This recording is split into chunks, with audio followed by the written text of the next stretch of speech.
बघणार आहोत, पण सध्या मुंबईतून आलेली एक सगळ्यात महत्त्वाची बातमी आणि ती म्हणजे राज्याचे माजी गृहमंत्री अनिल देशमुख यांच्यासाठी 14 दिवसांच्या कोठडीची मागणी आता ईडीने केली असं कळतंय। पुढच्या चौकशीसाठी 14 दिवस चौकशी करण्याची गरज व्यक्त केली आहे ईडीच्या वकिलांनी कोर्टामध्ये आणि त्यामुळे यावर आता अनिल देशमुख यांचे वकील याबद्दल काय युक्तिवाद करतात याबद्दल देखील उत्सुकता असणार आहे। कारण पैशांच्या अफरातफरी प्रकरणी एकूण हे कथित 100 कोटींच्या वसुली प्रकरणी माजी गृहमंत्री अनिल देशमुख यांना अटक करण्यात आली आहे आणि त्यामुळे अनिल देशमुख यांना दिलासा मिळणार की नाही याची काही वेळातच याचं उत्तर मिळू शकेल। जर त्यांना कोठडी मिळाली तर त्यांची दिवाळी तुरुंगात जाईल अशी देखील शक्यता वर्तवली जाते आणि त्यामुळे त्यांच्या किती दिवसाच्या कोठडीत त्यांची रवानगी होते का कोर्टात अजून काही घडामोडी घडतात याविषयीची प्रत्येक बातमी आम्ही तुमच्यापर्यंत पोहोचवत राहतोय। अधिक माहिती घेणार आहोत, अजित मांढरे आता आपल्या सोबत आहेत। अजित, जसं आता तू म्हटलं होतंस की 14 दिवसांची कोठडी मागितली आहे ईडीनं, आणखीन काय काय घडामोडी सध्या कोर्ट परिसरात आणि या संदर्भातले काय काय अधिक अपडेट्स मिळत आहेत? रेणुका, ईडी अगदी सुरुवातीपासून म्हणजे विशेष सरकारी वकील अनिल सिंग जे आहेत यांनी अगदी सुरुवातीपासून या प्रकरणामध्ये कशी तक्रार झाली, कसे नवीन नवीन धागे समोर आले, मग कुंदन शिंदे आणि संजीव पलाट या दोघांना कशी अटक केली गेली, त्यांच्या चौकशीमध्ये काय समोर आलं, अनिल देशमुख यांना वारंवार समन्स का केले गेले, त्या सर्वची कारणं जी आहेत तपासून ज्या गोष्टी समोर आलेल्या आहेत त्या सर्व गोष्टी ज्या आहेत त्यांनी न्यायालयासमोर मांडल्या। त्यांचा युक्तिवाद जवळपास 1.5 तास चालला आणि त्याचा युक्तिवाद संपल्या ते अनिल माफ करा विक्रम चौधरी म्हणून वकील आहेत अनिल देशमुख यांचे, ते आता अनिल देशमुख यांच्या बाजूने युक्तिवाद करायला सुरुवात करत आहेत। अजित, याआधी देखील जेव्हा आपण म्हटलं होतं की हे प्रकरण इतकं गुंतागुंतीचं आहे त्यामुळे अधिक दिवसांचा कालावधी यासाठी लागू शकतो असं देखील म्हटलं जात होतं आणि त्यातूनच ही मागणी करण्यात आली असं म्हणता येईल का? आणि त्याचबरोबर तसं असेल तर यातले कोणकोणते टप्पे असतील, कारण याच्यामध्ये बऱ्याच मोठ्या प्रमाणातल्या घडामोडी राज्यभरात घडल्या होत्या। अगदी बरोबर आहे। टप्पे म्हणजे आता जसं अनिल देशमुख यांना न्यायालयामध्ये हजर केलेलं आहे तिथं आता त्यांच्या विरोधामध्ये ईडीच्या वकिलांनी त्यांचा युक्तिवाद मांडला। आता त्यांचे वकील युक्तिवाद मांडतील, त्यांना पुन्हा तपासाला नेतील जर त्यांना ईडी कोठडी सुनावली तर, आणि त्याच्यामध्ये नवीन काय धागेदोरे येतात का, त्याच्यामध्ये काही नवीन गोष्टी मिळतात का, जेणेकरून पुढची जी कस्टडी घ्यायची त्यावेळी ठोस पुरावे ईडीला देता येतील। यामुळे ईडी आज जे आहे ते अनिल देशमुख यांची कोठडी जास्तीत जास्त कशी मिळेल याकडे भर देत आहेत। खरं आहे अजित, आणि साधारण किती वाजेपर्यंत या कामकाजातून म्हणजे आपल्याला कळू शकेल की त्यांच्या कोठडी संदर्भात काही अधिक माहिती कळू शकेल किंवा सुनावणी माफ करा कोर्टातल्या युक्तिवादाबद्दल आणखीन माहिती कळू शकेल?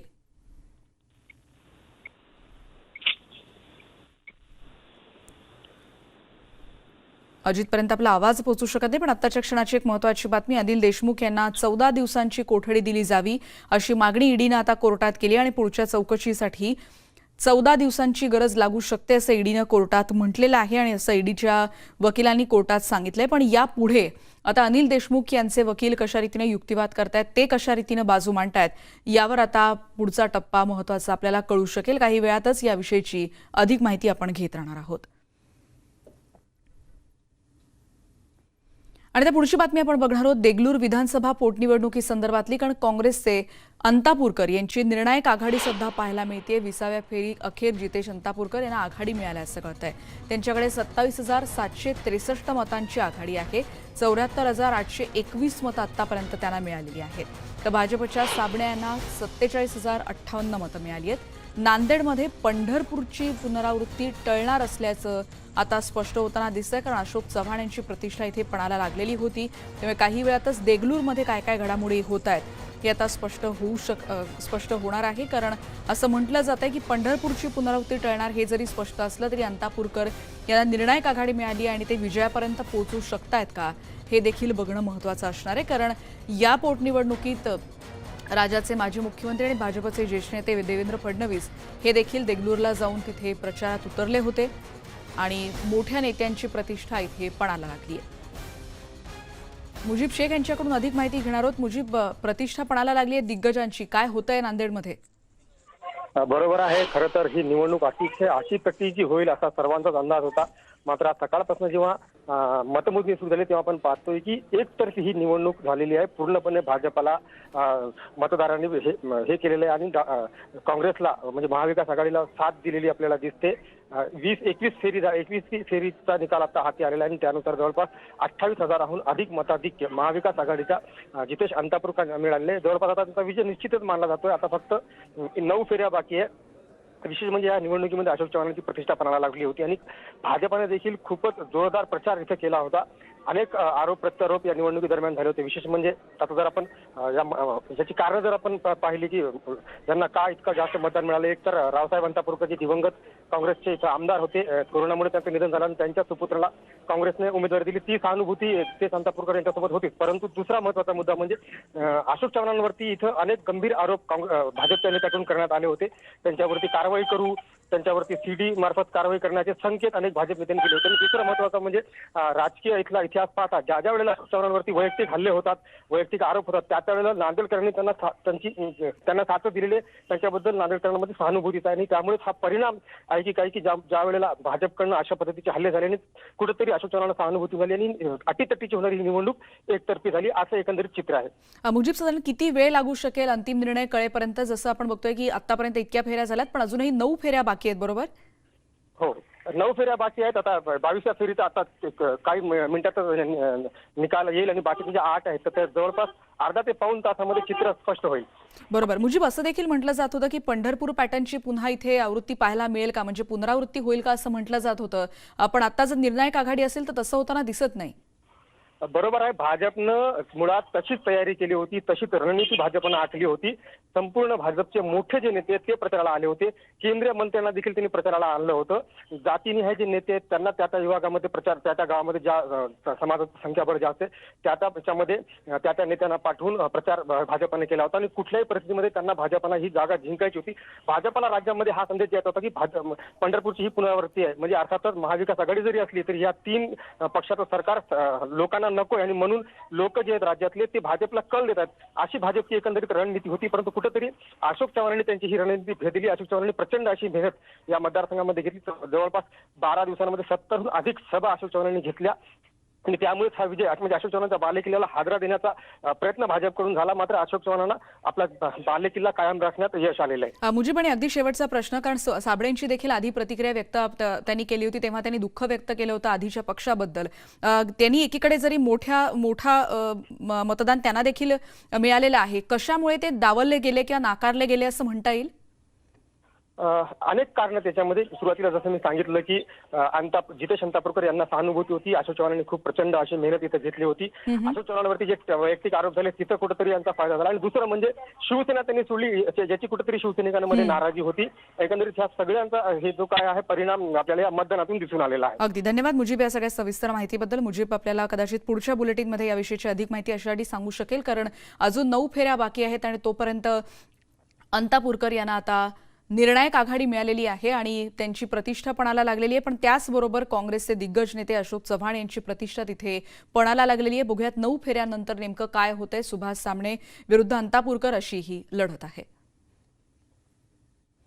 पुढची बातमी आपण बघणार आहोत. नवाब मलिक यांनी समीर वानखेड्यांच्या संपत्तीवरून काही प्रश्न उपस्थित केले आणि मलिक यांच्या आरोपांना क्रांती रेडकर, ज्या समीर वानखेड्यांच्या पत्नी आहेत, त्यांनी ट्विटरवरून प्रत्युत्तर दिलंय. समीरची सर्व संपत्ती त्याच्या आईनं जिवंत असताना कमावलेली होती. जवळपास 50 ते 100 कोटींची ही एकूण संपत्ती आहे. वयाच्या 15व्या वर्षापासून ही संपत्ती समीरच्या मालकीची आहे, असं क्रांती रेडकर यांनी ट्विटमध्ये म्हटलंय. सरकारी कर्मचाऱ्यांच्या नियमानुसार सर्व कागदपत्र दरवर्षी सरकारसमोर आम्ही सादर करतो. ही संपत्ती बेनामी नाही. सावन के अंधे को हरियाली दिखती है अशा शब्दात त्यांनी ही टीका देखील केलेली आहे. पण त्याचबरोबर ज्या त्यांच्या कपड्यांविषयी किंवा त्यांच्या संपत्तीविषयी नवाब मलिक यांनी आजच्या पत्रकार परिषदेत प्रश्न उपस्थित केलेले होते, त्याला एक प्रकारे समीर वानखेड्यांच्या पत्नी क्रांती रेडकर यांनी हे उत्तर दिलंय. वानखेडेंकडे महागडे कपडे कुठून आले, प्रामाणिक अधिकाऱ्याकडे इतकी संपत्ती कशी, असा सवाल मलिक यांनी आजच्या पत्रकार परिषदेतून केला होता. तर समीरच्या पेहरावावरून करण्यात येणारे आरोप हे बिनबुडाचे आहेत, असं जस्मिन वानखेडे यांनी म्हटलंय. आप उनकी सारी तस्वीरें देख लें, जूते देख लें. लू विटॉन का जूता 2-2 लाख रुपए का है, जूते बदलते रहते हैं. बर्बरी के शर्ट आप देखेंगे जो 50,000 से ऊपर शुरू होता है। टी शर्ट आप देखेंगे जिसकी कीमत 30,000 से शुरू होती है। पारते पाते नाम की कोई घड़ी है, मुझे पता नहीं। घड़ियाँ रोज़ बदलती है, जो 20 लाख से उसकी बिगिनिंग है और 1 करोड़ तक की घड़ी आती है।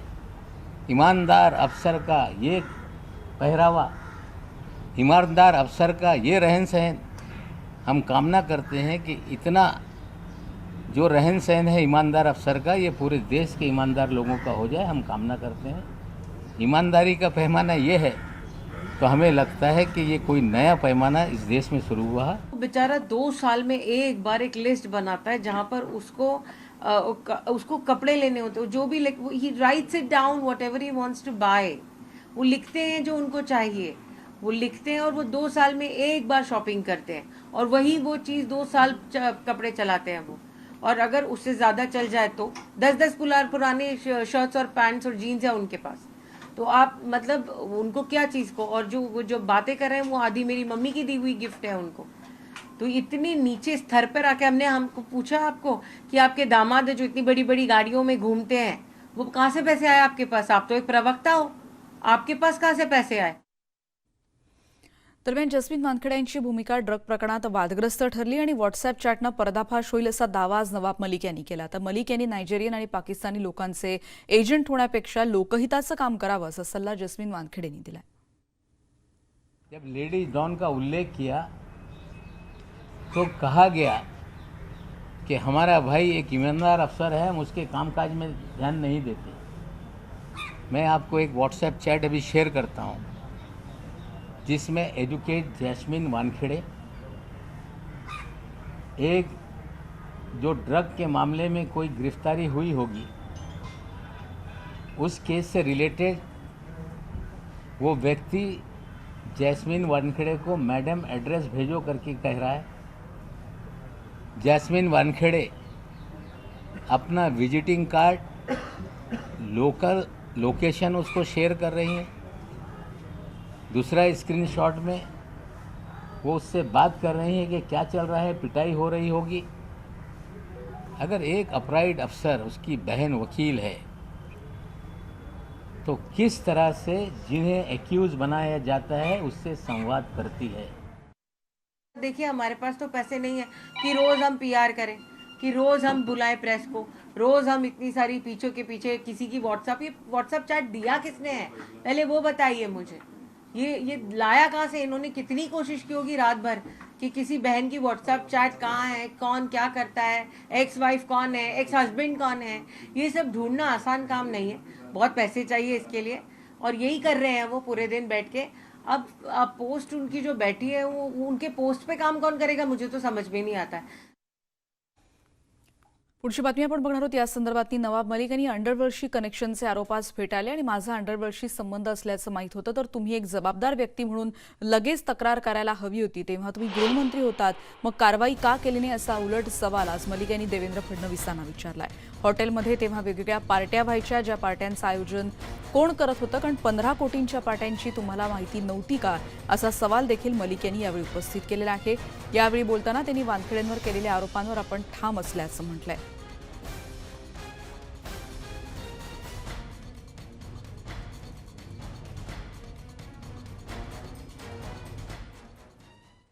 दिवाळीनंतर बॉम्ब फोडणार असल्याचा इशारा फडणवीसांनी दिला होता, पण दिवाळीची वाट कशाला पाहता असं आव्हान आता मलिकांनी दिलंय। तर बॉम्ब फोडल्यानंतर मलिकांना पळताभुई थोडी होईल असा टोला आशिष शेलार यांनी लगावलाय। आपको इंतजार करने की जरूरत नहीं है। कहा गया कि नवाब मलिक के अंडरवर्ल्ड कनेक्शन है। 62 साल का जीवन इसी मुंबई शहर में बीता। किसी माई के लाल में हिम्मत नहीं कि नवाब मलिक किसी अंडरवर्ल्ड से जुड़ा हुआ है, ये कभी उंगली भी उठाकर मेरे तरफ दिखा सके। ये कहना कि जिनके अपने घर शीशे के हों औरों पे पत्थर नहीं मारते, मेरे पास कोई शीशे का घर नहीं, ना मेरे पास कोई शीश महल है। बम तो दिवाली के बाद फूटेगा,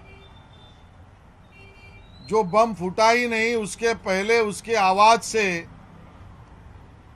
कैसे डर पैदा हुआ और अपने कानों पर कैसे हाथ रखने का काम नवाब मलिक जी ने आज बदले हुए सुर में, बदले हुए चेहरे में और बदले हुए डायलॉग में किया, ये हमने देखा है।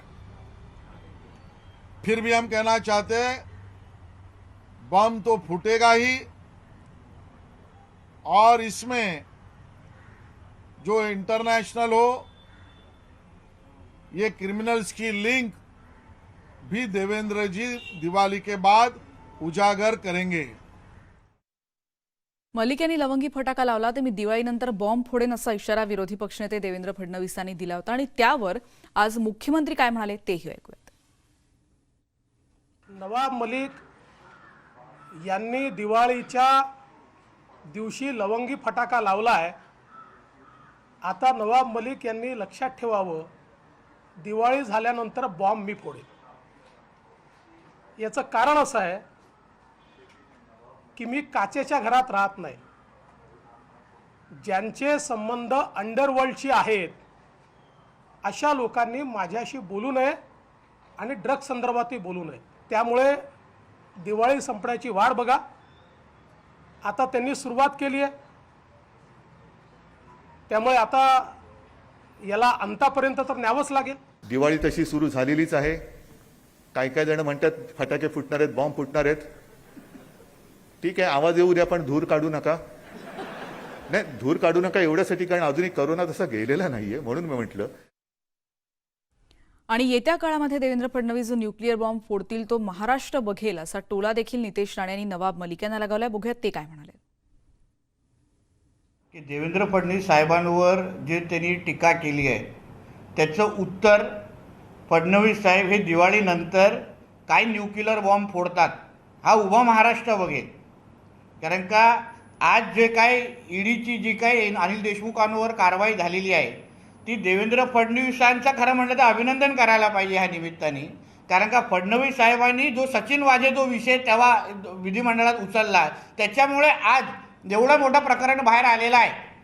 म्हणून फडणवीस साहेब स्वतःचा हा जो काही त्यांच्या अंगावर बॉल टाकलाय त्याच्या सिक्सर मारण्यासाठी सक्षम आहे। पुढची बातमी आपण बघणार आहोत। शिवसेनेचे खासदार श्रीरंग बारणे यांनी पिंपरी चिंचवडमधल्या स्मार्ट सिटी घोटाळ्याच्या मुद्द्यावर दिल्लीमधल्या ईडी कार्यालयात तक्रार दाखल केली। देशभरातली 100 शहरं निवडून मोदींनी चांगला प्रकल्प आणला होता, पण त्यात भ्रष्टाचार होत असल्याचं निदर्शनाला आलं असं त्यांचं म्हणणं आहे आणि या प्रकरणी दोषींवर कारवाई करण्याची मागणी करत त्यांनी ही तक्रार दाखल केली आहे। या घोटाळ्याचा पाठपुरावा करत राहीन असं देखील ते म्हणाले। शिवसेनेचे खासदार श्रीरंग बारणे यांनी ईडी कार्यालयामध्ये कागदपत्र आणि विविध पुरावे दिलेले आहेत।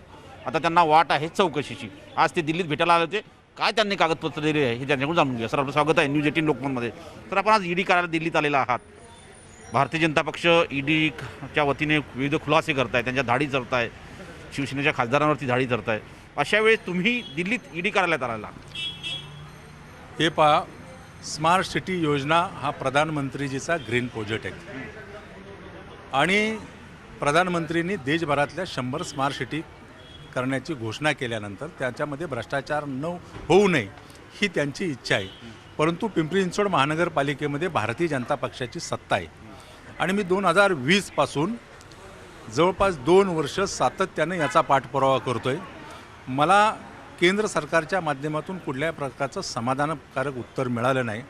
मी लोकसभेमध्ये देखील प्रश्न उपस्थित केला, परंतु आज ईडीचे निर्देशक संजय कुमार मिश्राजी यांच्याकडे येऊन ज्या त्याच्यामध्ये भ्रष्टाचार झालेला आहे कागदोपत्री मी त्यांना सादर केलेले। याच्यामध्ये जादा भावाने निविदा देणं, बाजारभावापेक्षा अधिक भावाने खरेदी केले किंवा दर त्याच्यामध्ये दाखवलेले आणि अशा प्रकारे अनेक गोष्टी आहेत, त्या सगळ्याचा मी रितसर पुरावा म्हणून त्यांना दाखल केलेला आहे। काय असा भ्रष्टाचार झाला त्याच्यामध्ये?